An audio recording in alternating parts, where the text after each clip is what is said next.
ये कहो कि सोने की खान पीतल के दाम बेचती है। वापस दिला दो, मुंह मांगे पैसे दूंगा।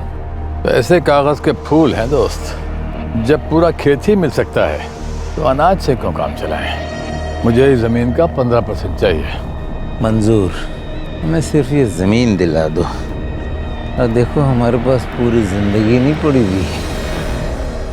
कविता, कविता। आई जी, ये लीजिए। अरे वो कांति चाचा के यहाँ से जो मैं पेपर्स लाया था वो कहाँ है? अरे आप भूल गए, आपने तो बाहर टीवी के पास रखे थे। वो मेरे बैग में डाल दो, बहुत इंपॉर्टेंट पेपर्स हैं। जल्दी करो, मुझे देर हो रही है। हाँ, अभी डाल देते।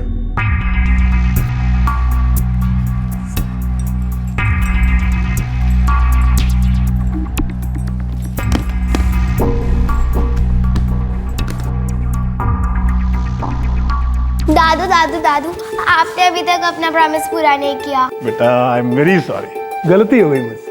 लेकिन आज हम अपना प्रॉमिस पक्का पूरा करेंगे और अपनी जिया बिटिया के लिए वीडियो गेम लेकर आऊंगा। अब मैं जाऊं? नहीं दादू। जिया बेटा, दादू को लेट हो रहा है ना, उन्हें जाने दो। अरे अशोक बेटा, तुम फैक्ट्री नहीं गए? नहीं पापा, आज लंच के बाद जाऊंगा। ठीक है बेटा, ठीक है। अच्छा अम्मा, मैं चलता हूँ। सर, मेरे पास मेरी पूरी जिंदगी पड़ी है मेरे पापा का अधूरा सपना पूरा करने के लिए, लेकिन मैं ये सारी जिंदगी इन कोर्ट्स के चक्कर नहीं काटना चाहता बस। देखो राजेश बेटा, तुम्हारे मरहूम पापा को उनके पार्टनर ने धोखा दिया और ये केस मैं इतने सालों से लड़ रहा हूँ, लेकिन बेटा अब मेरी तबीयत ठीक नहीं रहती, इसलिए तुम्हारा ये केस अब मेरा भतीजा सूरज शुक्ला लड़ेगा। आप जो ठीक समझे। वैसे मुझे आपके जजमेंट पर 100% भरोसा है। और मुझे 100% भरोसा है कि मैं और मेरे एसोसिएट दिनेश जैन इस केस को जीत कर रहेंगे। सूरज जी, अगर आप पापा के पार्टनर के साथ आउट ऑफ कोर्ट सेटलमेंट करना चाहें तो मुझे कोई एतराज नहीं। मिस्टर मेरा, जब हम पूरा का पूरा बागान सूद समेत वापस ले सकते हैं तो चंद पेड़ों में खुश क्यों रहना? तो बेटा चले आप? हाँ जी आते।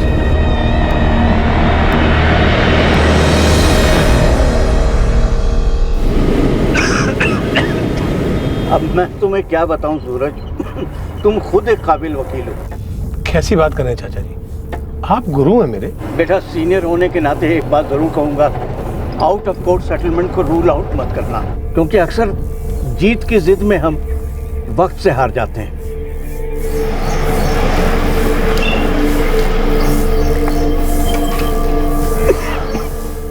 चाचा जी आप घर चले जाइए, दिनेश तुम गाड़ी चला लेना। कोर्ट की हियरिंग के लिए मैं अकेला ही जा रहा हूँ। अरे नहीं बेटा, मैं चलता हूँ ना साथ में। चाचा जी अब आप जिद कर रहे हैं ना, ये केस मुझे ही संभालना है ना। ठीक है दिनेश इधर आओ। दिनेश तुम 3 बजे तक ऑफिस पहुंच जाना और खाना वाना खाकर वो अहमद के केस के पेपर्स तैयार कर लेना, कल सुनवाई है उसकी। Okay sir.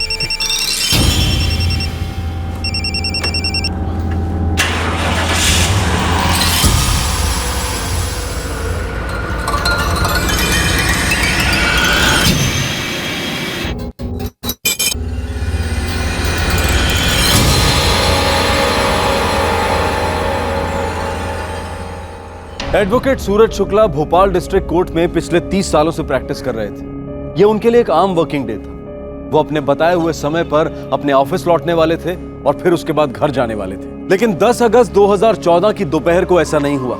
एडवोकेट सूरज शुक्ला के गुरु और चाचा कांतिलाल शुक्ला, उनका असिस्टेंट दिनेश जैन और उनके परिवार वालों को भनक तक नहीं थी कि उनका भविष्य हमेशा के लिए बदलने जा रहा था और इसकी जड़ें अतीत की गहराइयों में थी।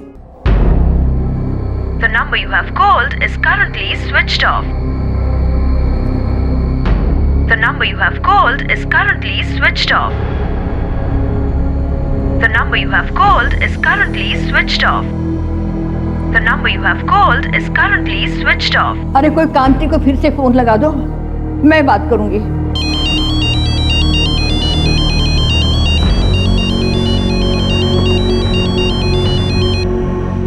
हेलो। हेलो कांति, मैं बोल रही हूँ, तुम्हारी शकुंतला भाभी। हाँ भाभी। सूरज की कोई खबर आई क्या?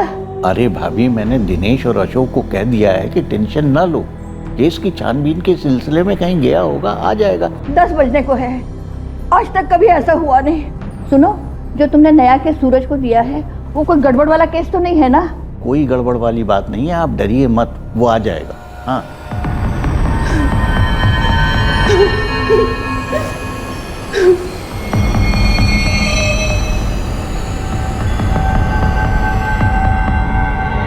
लीजिए सर। सारे दोस्तों और रिश्तेदारों से बात हुई? हाँ, सभी से हुई है। पापा कहीं नहीं है। मॉर्ग मैं हुआ है सर, सारे अस्पताल भी दिखाया। मैंने इन्हें पहले कई बार देखा है डिस्ट्रिक्ट कोर्ट में। वो वहीं प्रैक्टिस करते थे और वहीं से गायब हुए हैं। तो वहीं से ढूंढते हैं। सर, एडवोकेट सूरज शुक्ला का असिस्टेंट दिनेश जैन, वो कह रहा था कि उसने शुक्ला को तकरीबन 1 बजे यहीं गेट नंबर 1 के सामने ड्रॉप किया था। सिन्हा, इस ड्रॉप को इस कैमरे ने जरूर पिकअप किया होगा। कल दोपहर 1 बजे बाद का फुटेज निकलवाओ, इसका और जितने भी कैमरे हैं यहाँ पर। जी सर। भोसले से कहो कि सीसीटीवी फुटेज रेडी रखे और सूरज शुक्ला के कॉल रिकॉर्ड्स निकलवाओ। ऑर्डर जा चुके हैं सर। तब तक हम फैमिली से बात करते हैं।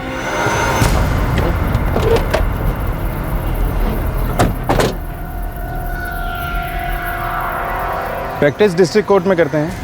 लगता है सुप्रीम कोर्ट के वकील का घर है। खानदानी पैसा भी तो हो सकता है सर। या फिर जबरदस्त तकदीर हो सकती है। हो सकता है कोई लॉटरी लगी हो। देखिए सर, मेरे पापा छोटे मोटे केसेस ही लेते थे, ज़्यादातर चीटिंग मीटिंग के केसेस। छोटे मोटे केसेस ही लड़ते थे बस? हाँ, वो कोई टेंशन वाला केस लेते ही नहीं थे। कोई और टेंशन थी? कोई घरेलू मामला? नहीं बेटा, मेरा बेटा बहुत ठंडे दिमाग का सुलझा हुआ इंसान है। उसे न किसी को टेंशन देना अच्छा लगता है और ना ही लेना। वैसे मामला है टेंशन वाला शकुंतला जी। एडवोकेट साहब कहीं फंस गए होते तो एक कॉल जरूर करते। कविता जी, उनको कोई पर्सनल टेंशन था? जी नहीं, ऐसा कुछ भी नहीं था। कोई अफेयर? कभी नहीं। किसी से कोई दुश्मनी? कोई पुरानी दुश्मनी, फैमिली वाली?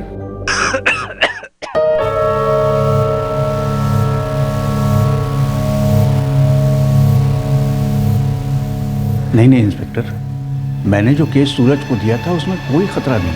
आखिर इतने सालों से मैं भी तो लड़ रहा हूँ ना, मुझे तो कुछ नहीं हुआ। आपके सामने खड़ा हूँ और सूरज को अभी उस पर काम करते हुए तो सिर्फ 1 ही दिन हुआ था। मुझे इस क्लाइंट का नाम और नंबर चाहिए। जी दिनेश। ये रहा उनका कार्ड, मोबाइल, एड्रेस, लैंडलाइन, सब कुछ है इसमें। पुलिस ने उस नए केस की पूरी तरह से छानबीन की, लेकिन ना तो उसमें से कुछ अटपटा मिला और ना ही पुलिस को एडवोकेट सूरज शुक्ला की फैमिली से कोई लीड मिली। लेकिन इन्वेस्टिगेटिंग ऑफिसर को यह जरूर अटपटा लग रहा था कि डिस्ट्रिक्ट कोर्ट में छोटे मोटे चीटिंग के केस लड़ने वाला वकील इतना अमीर कैसे है, और अगर अमीर है तो किडनैपिंग का एंगल भी हो सकता है। और सीसीटीवी फुटेज ने इस एंगल को और मजबूत कर दिया। सर, जैसा दिनेश ने बताया, 1 बजे डिस्ट्रिक्ट कोर्ट के गेट नंबर 1 पर कांतिलाल शुक्ला की गाड़ी रुकी। सूरज शुक्ला गाड़ी में सोते रहे। कोर्ट में जाते वक्त उन्हें किसी का फोन आया सर। उनके कॉल रिकॉर्ड्स आने के बाद पता चलेगा कि ये कॉल किसका था। पूरे 1 घंटा वो कोर्ट के अंदर थे। उसके बाद कोर्ट से बाहर निकले और ये देखिए सर, कोर्ट के बाद सूरज शुक्ला घर जाने के बजाय कोर्ट के सामने केसर बार में गए और 10 मिनट बाद बाहर आए, फोन पर बात करते थे। फिर ये 2 लोग सूरज से मिलने आए और तीनों बार के अंदर चले गए। लगभग 7 बजे, पूरे 5 घंटे बाद ये तीनों बार से बाहर निकले सर। टैक्सी को ट्रेस करो और ड्राइवर को लेकर आओ। इन दोनों के क्लोजअप्स ले लो और सारे पुलिस स्टेशन में भिजवा दो। ये दोनों सूरज शुक्ला के पहचान के लोग थे। सर, क्या इन दोनों ने सूरज शुक्ला का किडनैप किया या वो अपनी मर्जी से इनके साथ गए होंगे? अगर ये किडनैपिंग का केस होता तो फिरौती के लिए कॉल आया होता। अब ये अलग बात है कि घर पे फोन आया हो और हमें इन्फॉर्म ना किया गया हो। सूरज शुक्ला अगर अपनी मर्जी से इनके साथ गए तो फोन को स्विच ऑफ क्यों करते और अपनी फैमिली में किसी से बात क्यों नहीं करते? 5 घंटे बाहर में थे तीनों सर। हो सकता है अक्सर बैठते हो।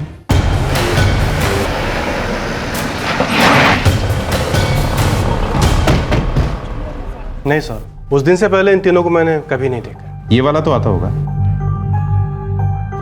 नहीं सर, अपने रेगुलर कस्टमर को मैं अच्छी तरह पहचानता हूँ। उस दिन से पहले नहीं देखा मैंने इनको।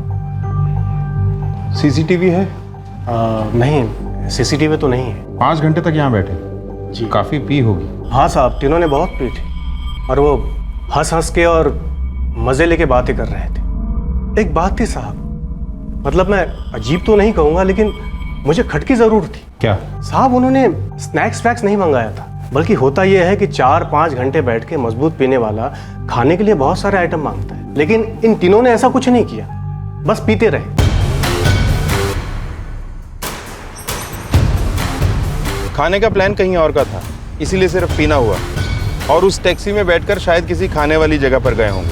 वैसे भी रात के खाने का वक्त हो रहा था। सर टैक्सी और टैक्सी वाला दोनों ट्रेस हुए हैं। भोसले उन्हें थाने लेकर आ रहे हैं। आउट ऑफ सिटी हैं, थोड़ा टाइम लगेगा। सिन्हा लगता है इन तीनों में गहरी दोस्ती थी। वैसे भी शुक्ला ने उनके साथ काफी पी भी। सर ये दिनेश शुक्ला का असिस्टेंट, वो इन लोगों के बारे में जरूर जानता होगा। हो सकता है साथ मिला हुआ हो सकता है ये किडनैपिंग दोस्तों के बीच ही प्लान हुई हो। क्या वाहियात बात कर रहे हैं सर आप? मैं और सूरज जी की किडनैपिंग? ख्याल इतना भी वाहियात नहीं है दिनेश। पिछले 13 साल से तुम शुक्ला को असिस्ट कर रहे हो। मेरे बड़े भाई हैं वो, पिता समान। अमीर बाप का गरीब लड़का, छोटे मोटे चीटिंग के केस सॉल्व करके तुम्हारे पिता समान बॉस ने काफी कुछ बना लिया है। और जहां तक हमारी जानकारी है, तुम अब तक किराए के एक कमरे में रहते हो, कमा रहे हो। ऐसी भक्ति बॉस के प्रति? सर मुझ पे शक करके आप खामा अपना वक्त जाया कर रहे हैं। मैं सूरज जी की इज्जत करता हूँ, इसलिए उनके साथ जुड़ा हुआ हूँ। और उनके हर केस में मुझे कुछ ना कुछ नया सीखने को मिलता है। और जितना मैं उनको जानता हूँ ना, उतना शायद कोई नहीं जानता। फिर तो तुम इन दोनों को भी जानते होगे। काफी गहरी दोस्ती थी तुम्हारे शुक्ला जी की इनसे। मैंने इन्हें कभी नहीं देखा। तुम्हारे शुक्ला जी को पीने की लत थी? बिल्कुल नहीं। हाँ, कभी कभार एक आध ड्रिंक लेते देखा मैंने उनको। और तुम्हें लगता है कि तुमसे बेहतर उन्हें और कोई नहीं जानता? सर वो टैक्सी ड्राइवर आ गया। आप थोड़ी देर बाहर बैठिए और आराम से सोचिए कि कहीं आप हमें कुछ बताने में भूल तो नहीं रहे।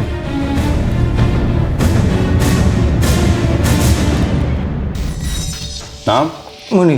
मुनीर अब्दुल शेख साहब। टैक्सी कब से चला रहे हो? कई साल हो गए साहब। हमें अब्बू की टैक्सी है, आजकल हम ही चलाते हैं। और लाइसेंस वाइसेंस कागज पत्री सब ठीक है साहब, ओरिजिनल। पर तुम्हारे कुछ पैसेंजर ठीक नहीं है साहब। इन दो ही जिन्होंने कल हमारी टैक्सी बुक की थी और कह रहे थे कि कोर्ट के पास केसर बार है, उधर चलना है। और शाम को लौटाइए 6:30 के आसपास, आगे जाना है वेलकम ढाबा।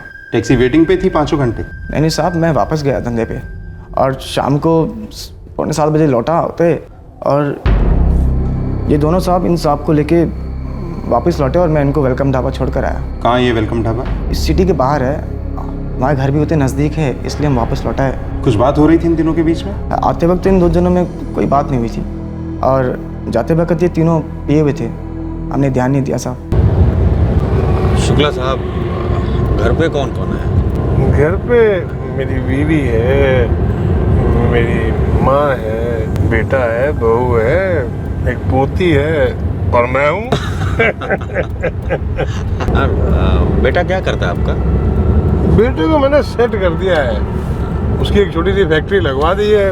मतलब इतनी छोटी भी नहीं है, ठीक ठाक कमा लेता है वो। जिंदगी में बस एक अच्छा काम कर दो, बाकी पूरी जिंदगी आराम।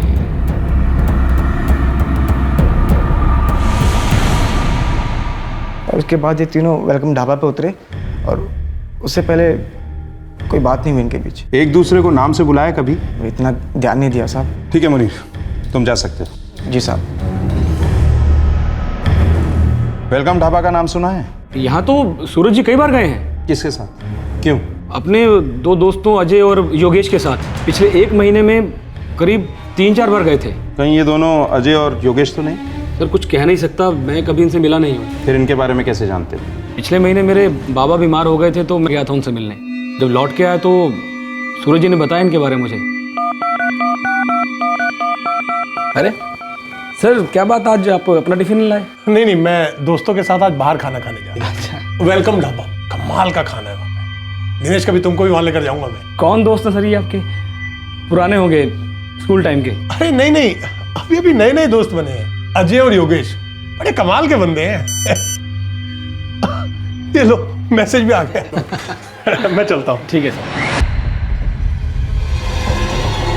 अच्छा, आज शाम की कोई इंपॉर्टेंट मीटिंग तो नहीं है ना? नहीं सर, कोई मीटिंग नहीं है। ठीक है, मैं वहां से सीधा घर चला जाऊँ। जी सर।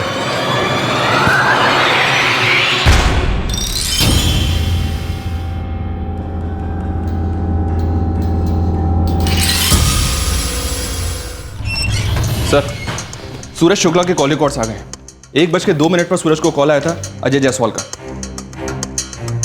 और 2:10 पर योगेश गुप्ता का। ये वही लोग होंगे, अजय और योगेश, सूरज जी के नए दोस्त। सच बताऊं तो मुझे शौक लग रहा है जानकर कि सूरज जी उनके साथ बार में इतना पी रहे थे। अभी तो केस शुरू भी नहीं हुआ है दिनेश। एक से एक शौक आने बाकी हैं।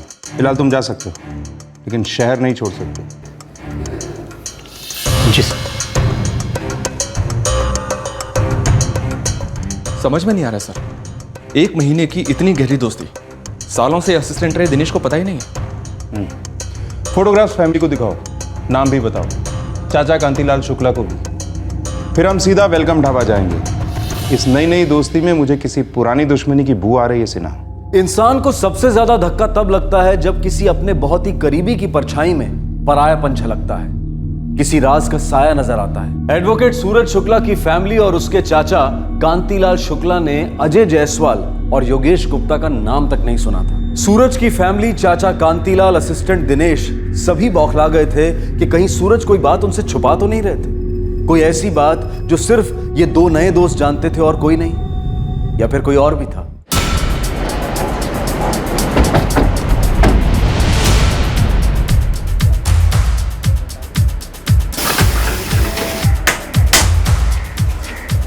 अरे साहब, ये तो वो वकील है, नाम नहीं मालूम।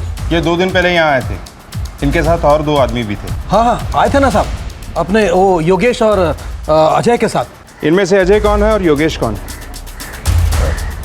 साहब, ये अजय जायसवाल है और ये योगेश गुप्ता। क्या पता सर, कोई घपला किया क्या? जानते हो इन्हें? नाम से ही जानता हूँ। वैसे लोग टेम्पो लाइन में है। वो अपना विपिन है ना, वो साल भर पहले लेकर आया था। ये विपिन कहाँ मिलेगा?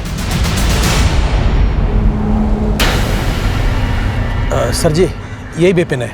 मैं जरा अपना काम देख लूँ। तो विपिन, ये कौन है?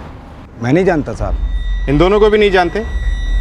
साहब, ये तो अजय और योगेश हैं, टेम्पो लाइन में काम करते हैं साहब। क्या काम करते हैं? ड्राइवर हैं साहब। कहाँ रहते हैं? मुफलागढ़ बस्ती में साहब।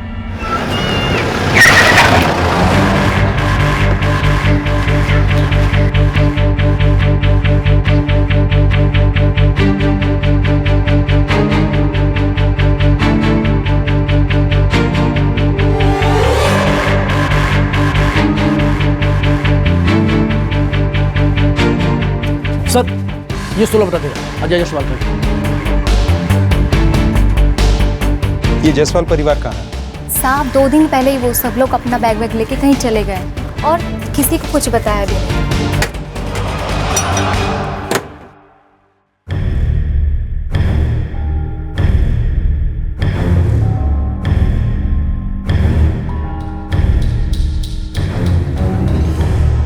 सर, कुछ खास तो नहीं मिला है? ये मिला है सर। सर, योगेश गुप्ता के घर पे ताला लगा हुआ था। 2 दिन पहले योगेश अपनी पत्नी के साथ कहीं निकल गया। पड़ोसी से उसकी बीवी रेखा का सेल नंबर मिला है। लगता है अजय और योगेश अपनी फैमिलीज के साथ साथ भागे, पकड़े भी साथ नहीं जाएंगे।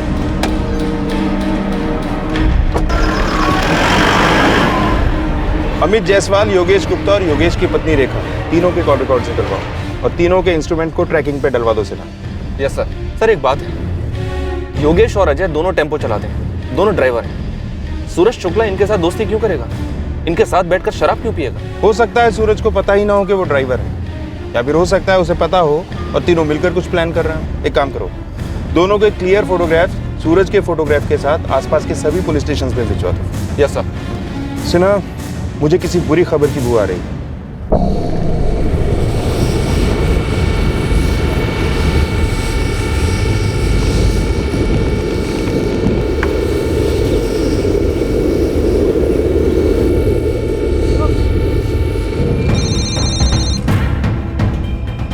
मुकुरबाग पुलिस स्टेशन।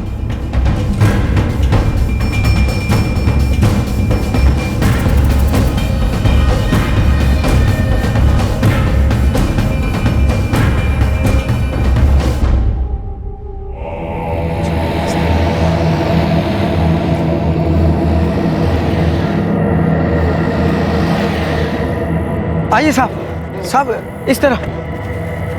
इधर इधर है साहब, इधर ही पड़ा हुआ है। चंदेल, बॉडी को पोस्टमार्टम के लिए भेज दो और पूरा इलाका स्कैन करो।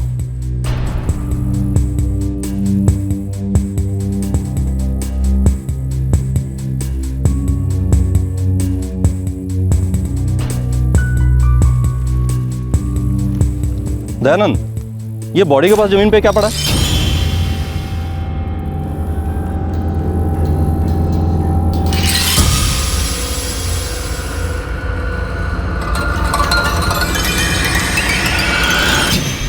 गला घोट कर मारा गया। उसके बाद पत्थर या किसी हैवी चीज से चेहरा खराब किया गया। फिर जलाया गया ताकि इस आदमी की शिनाख्त ना हो सके। इनकी उम्र क्या होगी? इनकी उम्र 55 से 60 साल के बीच है। खतना नहीं हुआ है। ब्लड स्ट्रीम में एल्कोहल कंटेंट्स काफी पाए गए हैं और पेट में ढेर सारा खाना। सर, लाश जहां मिली वहां का पूरा इलाका छान मारा, कुछ नहीं मिला। बॉडी के पास हमें ये मिला। विक्टिम की पहचान छुपाने के लिए कितना कुछ किया गया। चेहरा खराब किया गया, बॉडी को जलाया गया। क्या ये सब हमें गुमराह करने के लिए किया गया या ये लॉकेट ही किसी और का था? सर, मैंने बॉडी के डिटेल्स स्टेट के हर पुलिस स्टेशन में भेज दी है।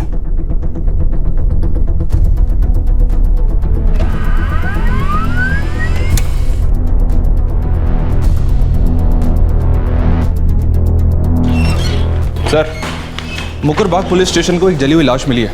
डिटेल्स काफी मैच कर रहे हैं सूरज शुक्ला से। सूरज शुक्ला की फैमिली को इन्फॉर्म करो शिनाख्त करवाने के लिए।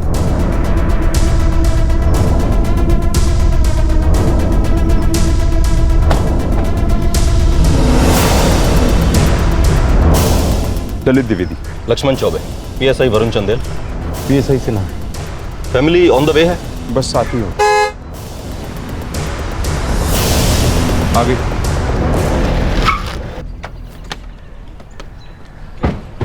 आइए सर प्लीज।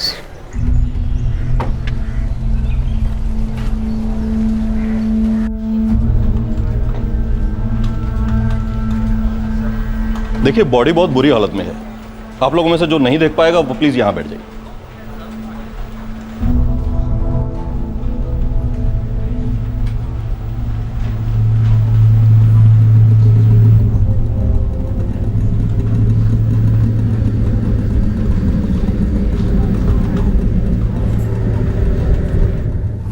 कोई भी आइडेंटिफिकेशन नहीं थी? ये मिला।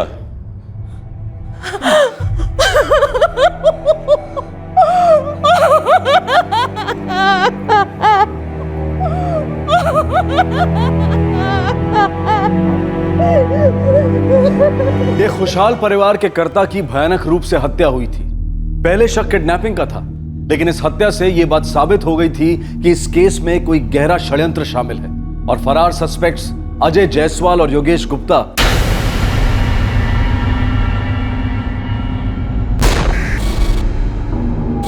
इस साजिश के महज सिपाही हैं। भोपाल में दर्ज किया गया यह मिसिंग केस अब एक मर्डर केस बन गया था और इसकी नए सिरे से इन्वेस्टिगेशन शुरू हुई। सर, मुकरबाग पुलिस स्टेशन से इस केस की फाइल आ चुकी है। पोस्टमार्टम रिपोर्ट भी इसी में है। अजय जायसवाल और योगेश गुप्ता के सेलफोन्स अभी भी स्विच ऑफ आ रहे हैं सर। ये रहे उनके कॉल रिकॉर्ड्स।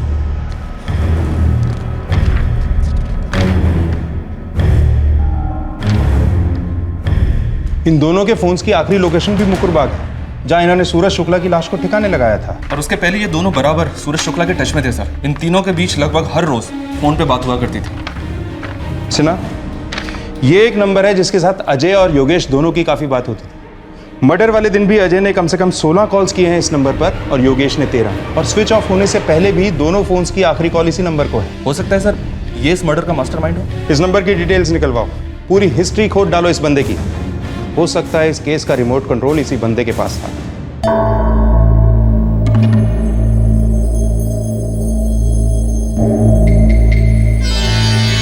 मगर गांव और शहर दोनों में बच्चियां, महिलाएं और लड़कियां, हिंदुस्तान की आधी आबादी असुरक्षित है। रेपिस्ट खुलेआम घूम रहे हैं जो ना उम्र देखते हैं ना सामाजिक वर्ग। पर हमारा हाजी खान साहब, क्या बात है साहब। हाजी हुजूर, हम तो छोटे मोटे बुकी हैं, चादर देख के पैर फैलाते हैं। हम हाजी हुजूर, हमारी क्या मजाल जो हम आपको एडवाइस करें। सरकार तो खुद बड़े खिलाड़ी हैं। मैं तो कहता हूँ हिम्मत कीजिए और इस बार ब्लाइंड खेल लीजिए। जी।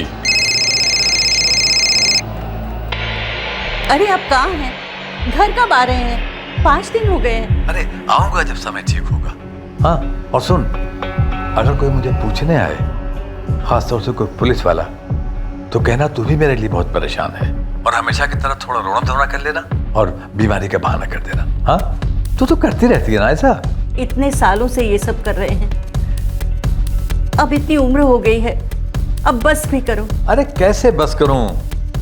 बस करूंगा तो बूढ़ा हो जाऊंगा, और तू तो जानती है पैसे से बढ़िया कोई पेट्रोल नहीं है जो जीवन की गाड़ी को खींच सके। सर, शिनारपुर के दुर्गा नगर में रहने वाले इस आदमी का नाम गोपीनाथ मौर्य है, जिससे अजय और योगेश की रेगुलर बात होती थी। बुकी है, एस्टेट एजेंट है, एक ऑफिस भोपाल में है और एक शिनारपुर में। एक बार जेल भी होकर आया है फ्रॉड और चीटिंग के केस में।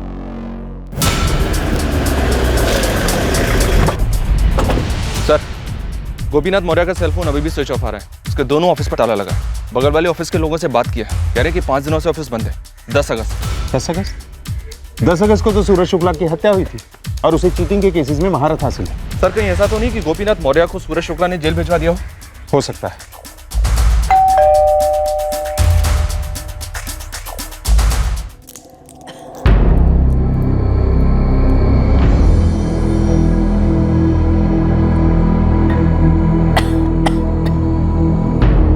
ये अपने भोपाल वाले ऑफिस में हफ्ते में एक बार जाते हैं। 5 दिन हो गए, इनका कोई पता नहीं।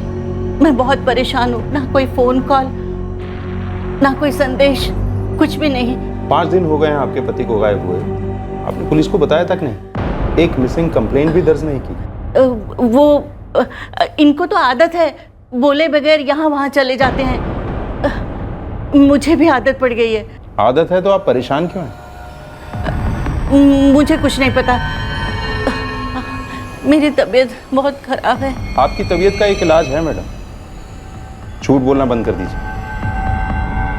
आपसे भी बुजुर्ग एक औरत हैं भोपाल में जिन्होंने अपना बेटा खोया है। उस आदमी की एक पत्नी है, एक बेटा है, एक बहू है। वो सब लोग बहुत दुखी हैं, बहुत परेशान हैं। उनके बेटे की मौत का जिम्मेदार आपका पति गोपीनाथ मौर्य हो सकता है। नहीं नहीं, ऐसा नहीं हो सकता। आपको कोई गलतफहमी हुई है। गलतफहमी हुई है तो बहुत जल्द दूर हो जाएगी जब आपके पति जहां भी हैं हमारे पास आ जाएंगे। आप हमारी मदद करेंगी ना? कैसी मदद? आप बीमार हो ना, आराम कीजिए घर पर। अगर आपके पति का फोन आए तो बात जरूर कीजिएगा, लेकिन गलती से भी बता मत दीजिएगा कि हम लोग उसे खोज रहे हैं। नहीं बताएंगी ना आप? अपने पति की लेटेस्ट तस्वीर दीजिए। 24 घंटे सर्वेलेंस रखो, लैंडलाइंस को टैप करो और अपने सारे खबरियों को ये डिटेल्स और तस्वीर दे दो। बूढ़ा आदमी है सर, भाग भाग कर कितना भागेगा? ये बूढ़ा आदमी सिर्फ एक बार चीटिंग के केस में पकड़ा गया है। ये आदमी भागने वालों में से नहीं, भगाने वालों में से। बूढ़ी लोमड़ी लगता है ये मौर्य।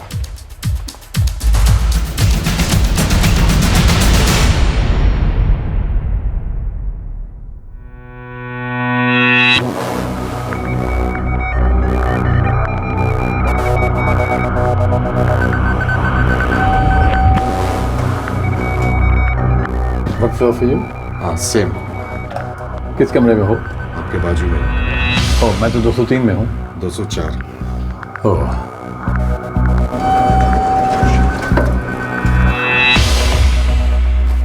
पर 204 तो इस फ्लोर पे है नहीं। नीचे है शायद मेरा, नीचे।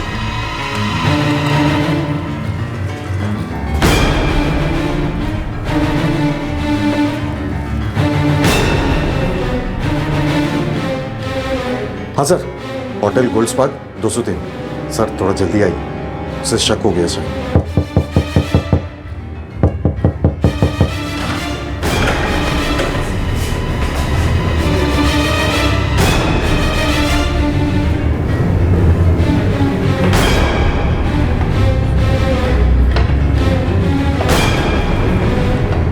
मौर्य जी, आपने इनको कहीं देखा है?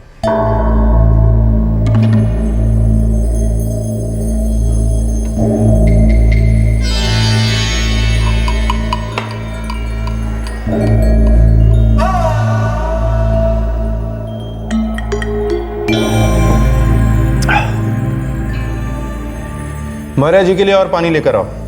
पहले हम इन्हें नहलाएंगे, उसके बाद कुछ करंट के झटके देंगे। नहीं सर प्लीज, हम पर दया कीजिए। ऐसा मत कीजिए सर, देखिए बूढ़ा आदमी हूँ, बीमार रहता हूँ। इसीलिए तमीज से पूछ रहा हूँ, ये बुढ़ापे में क्या सेकंड इनिंग खेली आपने? बताता हूँ। सर मेरा एक दोस्त है मुंशी गोयल। अरे मुंशी गोयल के बच्चे, इतने सालों को याद किया। मुसीबत में तो अपने ही याद आते हैं साले गोपीनाथ मौर्य।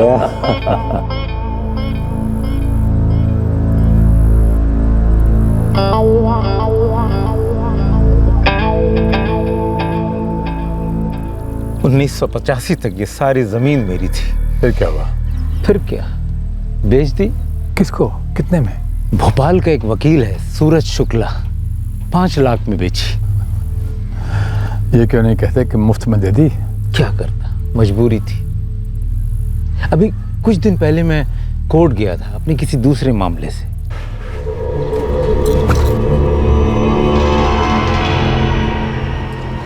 अरे गोयल साहब, आप इतने सालों के बाद साक्षात मेरे सामने हैं। शुक्ला जी। गोयल साहब, एक दिन भी ऐसा नहीं जाता जब मैं आपको याद नहीं करता। ऐसा भी क्या प्यार आ गया भाई? कैसी बातें कर रहे हैं गोयल साहब। अरे मेरे घर में लक्ष्मी चौकड़ी मार के बैठी है सिर्फ आपकी बदौलत, आपकी वजह से। वो जमीन है? जमीन नहीं गोयल साहब, पैसे का खजाना कहिए। आपसे मैंने वो जमीन कितने में खरीदी थी? 5 लाख। हाँ।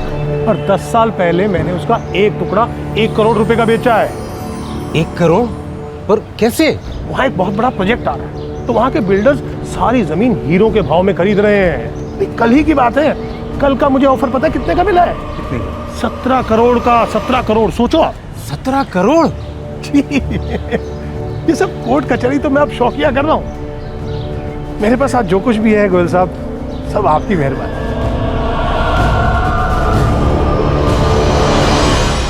उसकी ये बातें मुझे हजम नहीं हुई। मैं कई रात तक सो नहीं पाया। फिर मैंने अपने वकील से बात की। गोयल साहब, कानून के दायरे में एक तरीका है। क्या? अच्छा, पैसे कितने लगेंगे? ये जमीन जो है वो आपकी पुश्तैनी थी, ठीक है? बिल्कुल, मेरे पिताजी ने मेरे नाम की थी। ये बात आपके भाइयों को मंजूर नहीं थी? नहीं नहीं, बिल्कुल मंजूर थी। सारे कागजात हैं मेरे पास। अब नए कागजात बनेंगे जिसमें यह लिखा होगा कि आपके भाइयों को मंजूर नहीं था, उनसे जबरदस्ती मंजूर करवाया गया था आपके पिताजी ने। इसीलिए आपने वो जमीन मूंगफलियों के दाम बेच दी। गोयल साहब, तो ये डील ही जायज नहीं हुई ना। उन दोनों का भी हक है उस जमीन पर। क्या बात, लेकिन मेरे भाइयों के साथ तो मेरी जमती नहीं है। वो क्या तैयार होंगे इस बात पे? आपके जमीन की कीमत 17 करोड़ रुपए है गोयल साहब। 1-1 करोड़ रुपए आपके भाइयों को दे दे। हाँ, 1 करोड़ में तो कोई भी तैयार हो जाएगा। और 1 करोड़ मेरा। 1 करोड़? फीस अलग से गोयल साहब। 1 करोड़ केस जीतने के बाद दे दीजिए। फिर क्या हुआ? भाई मान गए, मुकदमा किया, नतीजा क्या निकला? अरे भाई मान गए, केस किया, नतीजा लेकिन शुक्ला के पक्ष में ही होने वाला है, क्योंकि उसका पलड़ा भारी है। मेरे वकील ने तो आधी रकम पे out of the court settlement का सुझाव भी दिया, लेकिन साला मानता ही नहीं है। गोयल जी, जब पूरा बागान ही मेरा है तो मैं चंद पेड़ों को क्यों कबूल करूं? शुक्ला, फैसला भी तुम्हारे हक पे हुआ नहीं, और कहीं इस जमीन पर कोर्ट का स्टे ऑर्डर आ गया तो सालों रगड़ते रहोगे कोर्ट में। वकील हो, जानते हो ये सब। वकील हूं, इसीलिए मैं कोर्ट केस से डरता नहीं हूं। और इस केस में मेरी कोई गलती नहीं है, इसलिए कोर्ट मेरे साथ कोई नाइंसाफी नहीं कर सकती है। एक बात बोलूं गोयल जी, आपका लालच आपको गिरा रहा है और आप गिर रहे हैं। संभल जाइए, वरना उठ नहीं पाएंगे आप। शुक्ला, आखिरी बार एक बात सुन लो मेरी। आखिरी बार आप सुन लीजिए, और खन्ना तुम भी सुन लो। मुझे पता है तुम वहीं पर बैठे हो। अरे आउट ऑफ कोर्ट सेटलमेंट तो बहुत दूर की बात है, मैं तुम लोगों पर मानहानि का दावा ठोकने वाला हूं। तैयार रहना, बुरे दिन आने वाले हैं तुम लोगों के।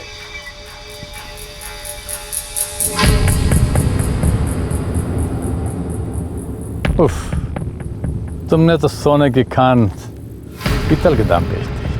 मेरे वकील ने तो हाथ खड़े कर दिए। जमीन तो मिलने से रही, ऊपर से मानहानि का केस लड़ना पड़ेगा मुझे इस उम्र में। गोयल, मुझसे क्या चाहते हो? साफ साफ कहो, इसलिए कि इस उम्र में जलेबी खाना और जलेबी की तरह गोल गोल बातें करना दोनों मना है। मेरी जमीन मुझे वापस दिला दो, मुंह मांगे पैसे दूंगा। पैसे कागज के फूल हैं दोस्त। जब पूरा खेत ही मिल सकता है तो अनाज से क्यों काम चलाएं? मुझे इस जमीन का 15% चाहिए। मंजूर, हमें सिर्फ ये ज़मीन दिला दो और देखो हमारे पास पूरी ज़िंदगी नहीं पड़ी हुई। इसलिए तुमने अजय जायसवाल और योगेश गुप्ता को सूरज शुक्ला की सुपारी दे दी? नहीं सर, मैंने सूरज शुक्ला को बहुत समझाने की कोशिश की पहले। मैं स्टेट एजेंट हूँ, लोगों को पटाना मेरा पेशा है सर। अरे नहीं नहीं दिनेश, कोई जल्दी नहीं है, तुम आराम से आ जाओ। अरे हाँ हाँ, मैं सब संभाल लूंगा यहाँ पर। और हाँ, पिताजी को मेरा प्रणाम कहना, ठीक है? कम इन।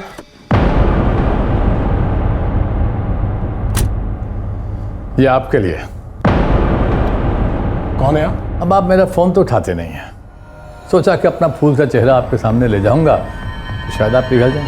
ओह, तो आप हैं गोयल के टट्टू मौर्य, गोपीनाथ मौर्य। मैंने आपको बैठने के लिए नहीं कहा है, बुजुर्ग हो इसलिए धक्के मारकर नहीं निकालूंगा। वकील साहब, ये जिंदगी बड़ी कमीनी चीज है। हम जैसे कमीनों को बुजुर्ग बना देती है और आपके जैसे भले लोगों को फरिश्ता बना सकती है बेवक्त।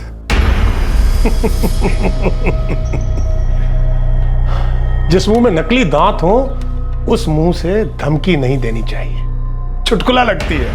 चलिए, मैं आपको दरवाजे तक छोड़ देता हूं, वरना वहां तक पहुंचने से पहले आप लड़खड़ा कर गिर सकते हैं। वकील साहब, मैं सांप हूं, अगर गिर पड़ा तो रेंग के निकल जाऊंगा। मेरा कोई सपोला भी नहीं है, पर आपका तो एक बहुत प्यारा सा परिवार है। ऐसे भरे पूरे परिवार के साथ तो कभी भी कुछ भी हो सकता है। निकल यहां से, निकल। और सुनो, उस गोयल से कह देना कि मानहानि के साथ साथ अब धमकी का मुकदमा भी चलेगा। और हाँ, अगली सुनवाई से पहले तुम भी मरवर मत जाना, क्योंकि जिंदगी वाकई कमी नहीं हो सकती।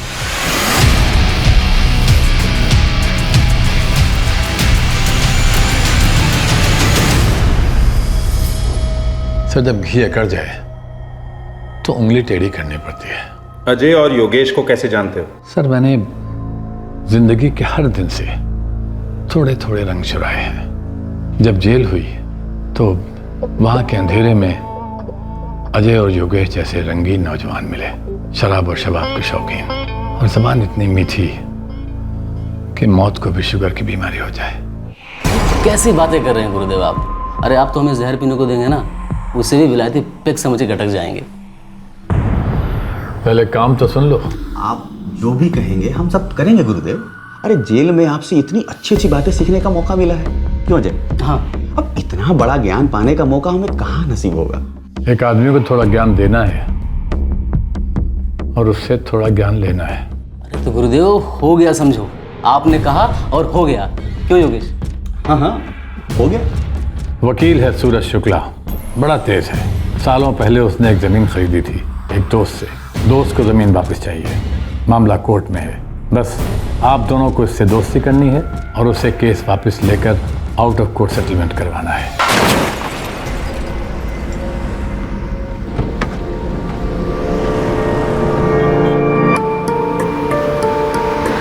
साले बाहर निकल, अरे बाहर निकल, तू दिखाई नहीं देता? क्या किया ये? बाहर निकल।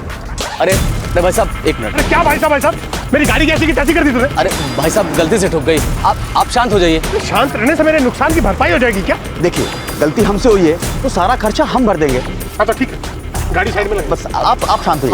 गाड़ी साइड में लगा।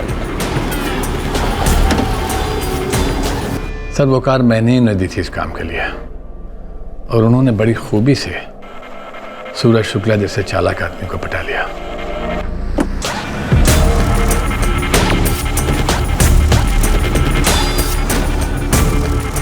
लगभग 5,000 रुपए का खर्चा आ जाएगा और 3 घंटे का टाइम चाहिए।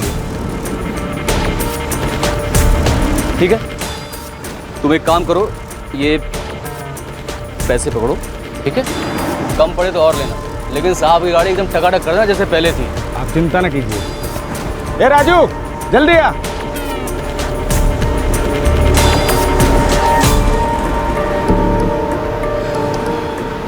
मैं यहाँ 3 घंटा वेट नहीं कर सकता। सर आप एक बगल में बहुत अच्छा ढाबा है, वेलकम ढाबा। सर क्यों नहीं आप हमारे साथ लंच कर रहे हैं? धीरे धीरे वक्त भी गुजर जाएगा और सर लंच का टाइम भी तो हो चुका है। हाँ सर, एक बार आप चलिए तो सही, कसम से बहुत बढ़िया खाना मिलता है। अरे स्वाद ऐसा सर कि भूल नहीं पाएंगे आप।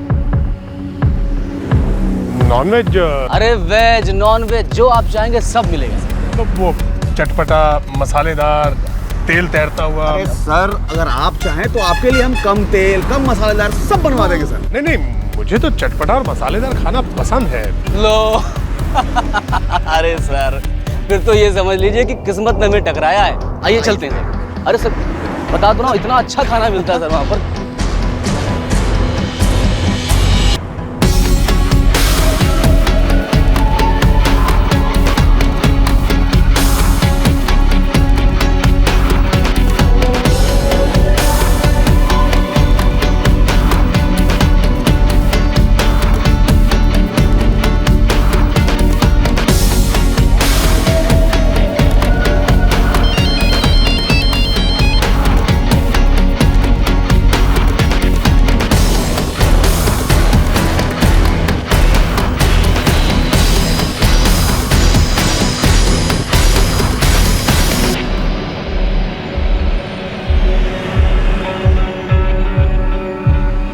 सूरज की असली भूख और प्यास दोस्ती की थी।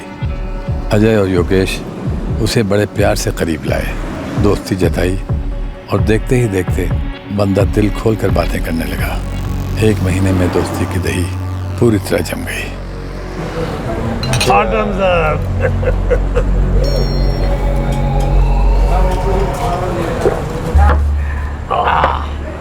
बस अजय, अब खाना मंगा लेते हैं यार, मुझे सुबह कोर्ट में भी जाना, मेरी सुनवाई है। शुक्ला जी ऐसा क्या खास केस है? हाँ यार, मेरा खुद का केस है। खुद का? आपने क्या गलती कर दी? आप तो गलत कर ही नहीं सकते। वही तो, दरअसल 1985 में जब मैं आप लोगों की उम्र का था, मैंने एक ज़मीन खरीदी थी सिर्फ 5 लाख रुपये। आज उसकी कीमत हो गई है 17 करोड़ रुपया। उत्तरी की? हाँ वही तो, उत्तरी की कीमत हो गई है उस ज़मीन की। और जिस गोयल से मैंने वो ज़मीन खरीदी थी वो अब अपनी ज़मीन वापस चाहता है। इसके लिए मुझ पर केस कर रहा है वो। अरे लेकिन शुक्ला जी ये कोई बात हुई? अरे जमीन बेच दी तो मतलब बेच देना। हाँ। वही तो, लेकिन मुझे डराने के लिए, धमकाने के लिए उसने एक एजेंट को भेजा, कोई मोरिया चोरिया। शुक्ला जी आप आउट ऑफ कोर्ट कोई सेटलमेंट क्यों नहीं कर लेते? हाँ? सबका फायदा इसी में होगा। आउट ऑफ कोर्ट समझौता मेरी लाश पर भी नहीं होगा। मैं उन दोनों को कोर्ट में रुला के रहूंगा। उन्हें पता नहीं है उन्होंने किसके गिरेबान पे हाथ डाला है। सर उसके बाद भी मेरे दोनों आदमियों ने उसे समझाने की कोशिश की, पर वो तो अहंकार के नशे में चूर था। अहंकार सर, ये अहंकार अच्छी चीज नहीं होती है। अजय और योगेश इस वक्त कहाँ हैं? सर मुझे नहीं मालूम। खेल रचने वाला मास्टरमाइंड पकड़ा गया था, अब उसकी 2 कठपुतलियों तक पहुंचना बाकी था। एमपी पुलिस ने अजय जायसवाल और योगेश गुप्ता का पीछा किया और आखिरकार दोनों पुलिस के शिकंजे में आ गए। एडवोकेट सूरज शुक्ला मर्डर केस अपने आखिरी पड़ाव पर आ पहुंचा।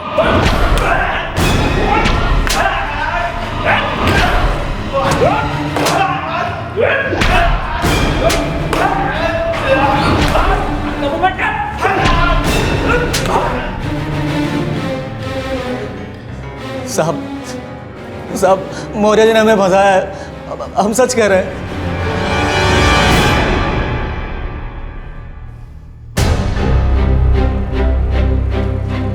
एक आदमी के कत्ल को तुम लोग कुछ नहीं समझते? अगर हम लोग भी ऐसे ही समझे तो तुम लोगों का एनकाउंटर कर दें और बार बार एक ही बात दोहराएं कि हमने कुछ नहीं किया। फर्क बस इतना होगा कि हम लाश को नहीं जलाएंगे, तुम्हें जिंदा जला देंगे। बोलो, आजमाना चाहोगे हमें? अजय, योगेश, तुम लोगों के पास सच बोलने के अलावा और कोई चारा नहीं है। सीसीटीवी फुटेज है तुम लोगों का। सर हमने वही किया सर जो मौर्य साहब ने कहा सर। हाँ साहब। देखो भाई, हमने पूरी ईमानदारी और दोस्ती खाते से सामने वाले को समझाने की पूरी कोशिश की। हाँ गुरुदेव, समझाने की कोशिश तो की, लेकिन जब सामने वाला मानने को तैयार नहीं तो क्या किया जाए? अब कहता है कि लास्ट पे भी समझौता नहीं हो पाएगा। शायद हो पाएगा समझौता लाश पर। देखो, अगर सूरज मर जाता है तो उसके परिवार वाले डर से पिघल जाएंगे और उसके बाद आउट ऑफ कोर्ट सेटलमेंट करने के लिए राजी हो जाएंगे। लेकिन गुरुदेव, सूरज ऐसे कैसे मर सकता है? तुम दोनों मिलकर उसे मार दो, खत्म कर दो। अरे गुरुदेव, गले में हाथ डाल के बात निकलवाना एक चीज़ है और गला दबा के खामोश करना कुछ और है। ये मर्डर कहीं महंगा ना पड़ जाए। तुम दोनों को 2-2 लाख रुपए मिलेंगे और आउट ऑफ कोर्ट सेटलमेंट के बाद 2-2 लाख और मिलेंगे।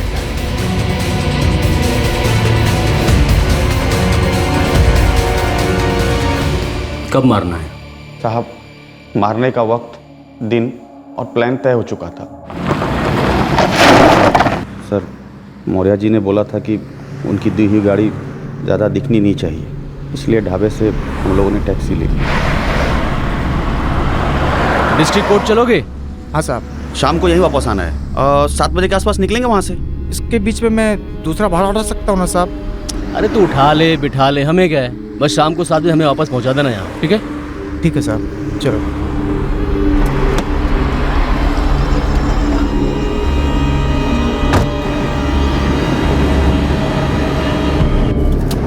हाँ जी सूरज जी, हाँ हम लोग यहाँ से निकल चुके हैं, बस यही कोई 2 बजे तक पहुँच जाएंगे। बढ़िया है, मेरा भी बस 1 ही घंटे का काम है। फिर बैठते हैं किसी अच्छी जगह पे, किसी ऐसी बार में। हाँ, एक बार तो यहाँ कोर्ट के सामने ही है, केसर बार। मैं कभी गया नहीं हूँ वहाँ पर, लेकिन सुना है बहुत अच्छा है। मैं वहाँ पहुँचकर आप लोगों का इंतजार करता हूँ। ओके ओके, पहुँच जाएंगे।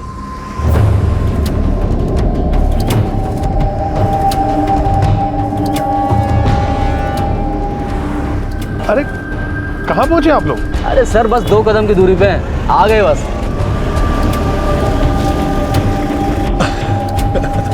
अरे योगेश, कैसे है सर? अरे शुक्ला जी, कैसे? बस बढ़िया। क्या टैक्सी से? गाड़ी किधर है? अरे अब दारू पीनी तो गाड़ी कौन चलाएगा? 7 बजे ही आ जाना। ठीक है साहब।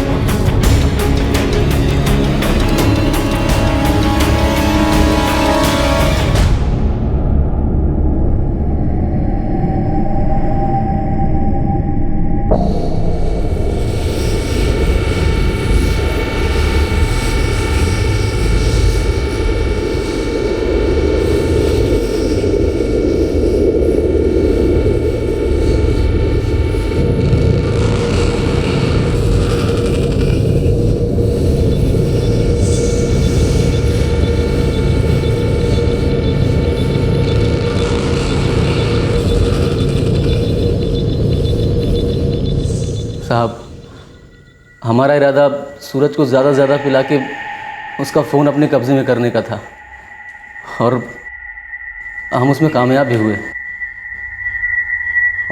और साहब, 7 बजे टैक्सी भी आ गई।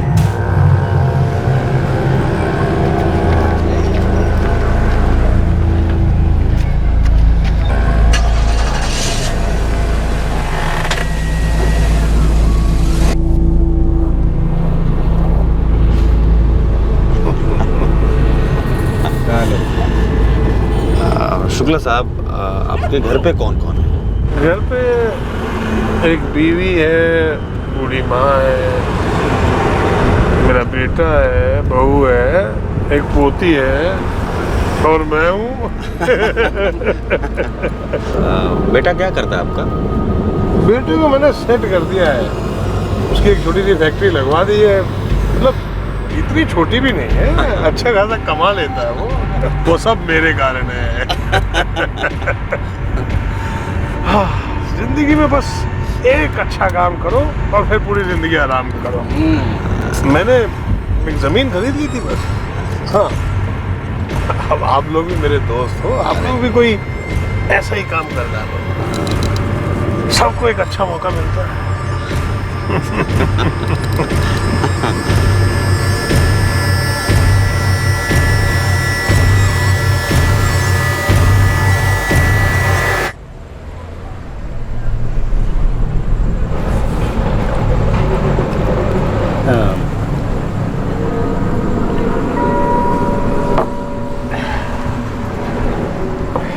आज हम ऐसे क्यों पी रहे हैं जैसे जिंदगी का आखिरी दिन? हाँ? अरे वकील साहब, अब जिंदगी का क्या भरोसा, जब तक है मजे करो। वो तो है।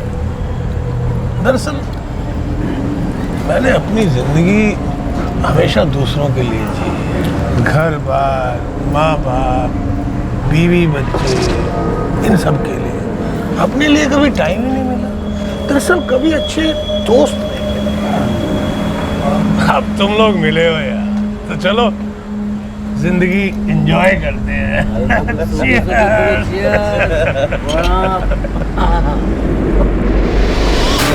रात काफ़ी हो चुकी थी। सूरज का मोबाइल स्विच ऑफ था अजय की जेब में, और अब वक्त आ चुका था कि सूरज शुक्ला को भी स्विच ऑफ कर दिया जाए हमेशा के लिए।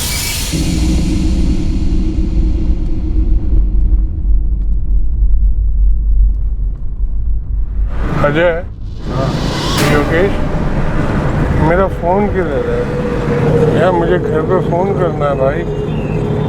तुम लोगों को चिंता हो रही होगी ना? मेरा फोन दे दो भाई प्लीज।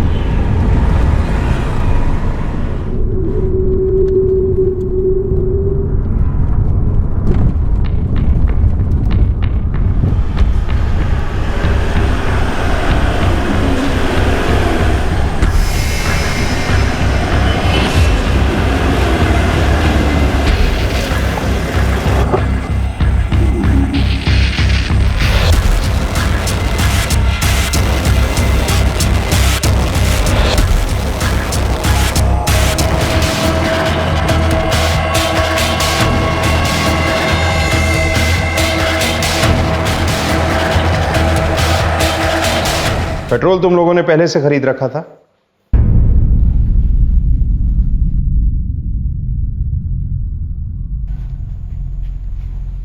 चेहरा बिगाड़ने का प्लान?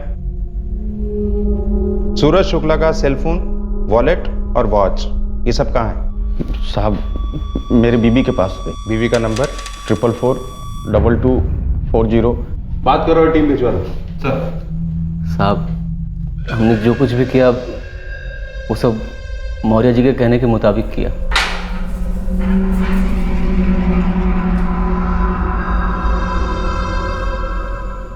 इस कांड में जमीन के मालिक गोयल, उसका क्या हाथ था? सर उसे तो आम खाना था, पेड़ गिरने से कोई मतलब नहीं था उसका। लेकिन उसे यह नहीं मालूम था कि हम लोग सूरज को खत्म कर देंगे। उसके वकील को भी यही बात नहीं मालूम थी। ये रास्ता बस हम तीनों के बीच था, इस पे कोई चौथा नहीं था। तुम्हें लगा कि एक अच्छे खासे एस्टेब्लिश वकील का कत्ल कर दोगे, उसकी फैमिली को धमकाओगे, वो आउट ऑफ कोर्ट मान जाएंगे, तुम्हें तुम्हारे 15% मिल जाएंगे। बस 15% के लिए तुमने ये सब किया? सर मैं दुनिया का पहला आदमी नहीं हूं जो ऐसा कर रहा है, और ना आखिरी आदमी हूं सर। ये तो बस कुछ 19-20 हो गया जो पकड़े गए। मौर्य जी, आपके ये बाल धूप में सफेद हुए होते ना, तो आपकी सोच भी थोड़ी बहुत सफेद हो गई होती। पर आप जिंदगी भर लालच की काल कोठरी में जिए और वहीं बूढ़े हुए हैं।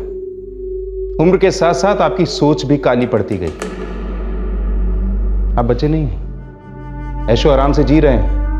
क्या करते इतने पैसे का? सर ये पैसों का नशा उम्र के साथ घटता नहीं है सर, उम्र के साथ बढ़ता है।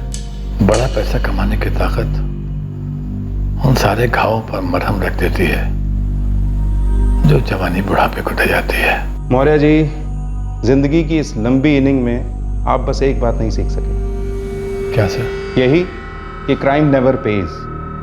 जुर्म से किसी का कोई फायदा नहीं होता।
पुलिस ने गोपीनाथ मौर्य, अजय जायसवाल और योगेश गुप्ता पर मर्डर, किडनैपिंग और क्रिमिनल कॉन्स्पिरेसी के चार्जेस लगाए हैं। उन्हें आईपीसी की धारा 302, 365 और 120B के तहत गिरफ्तार किया गया है और तीनों इस वक्त जुडिशियल कस्टडी में हैं। पुलिस को अपनी इन्वेस्टिगेशन में मुंशी गोयल के खिलाफ कोई सबूत नहीं मिला, जिसने गोपीनाथ मौर्य से यह कहा था कि वो सूरज शुक्ला को मनाए ताकि जमीन के लिए आउट ऑफ कोर्ट सेटलमेंट किया जा सके। लेकिन क्या मुंशी गोयल बेकसूर है, निर्दोष है?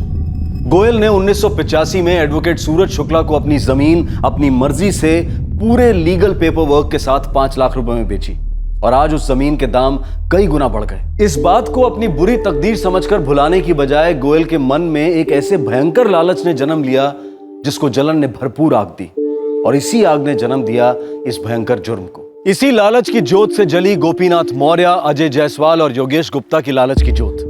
क्विक मनी के कारवां में सभी शामिल हो गए, लेकिन जो अपना नहीं उसका सपना भी देखना व्यर्थ है। इसीलिए इस कारवां की मंजिल खाई थी जहां यह जा गिरा और हमेशा की तरह जुर्म की हार हुई। दूसरी तरफ एडवोकेट सूरज शुक्ला का इन नए दोस्तों के साथ शराब और कबाब का रिश्ता एक वार्निंग थी कि कुछ गलत होने को है। एडवोकेट सूरज शुक्ला ने इस कोर्ट केस या इन नए दोस्तों का जिक्र किसी से भी नहीं किया था।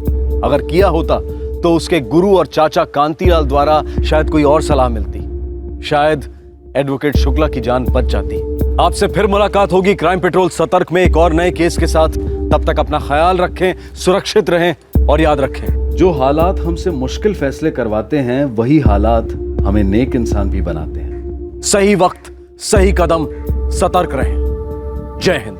इस तरह के और भी एपिसोड देखने के लिए हमारे चैनल को सब्सक्राइब करें और बेल आइकन दबाना ना भूलें।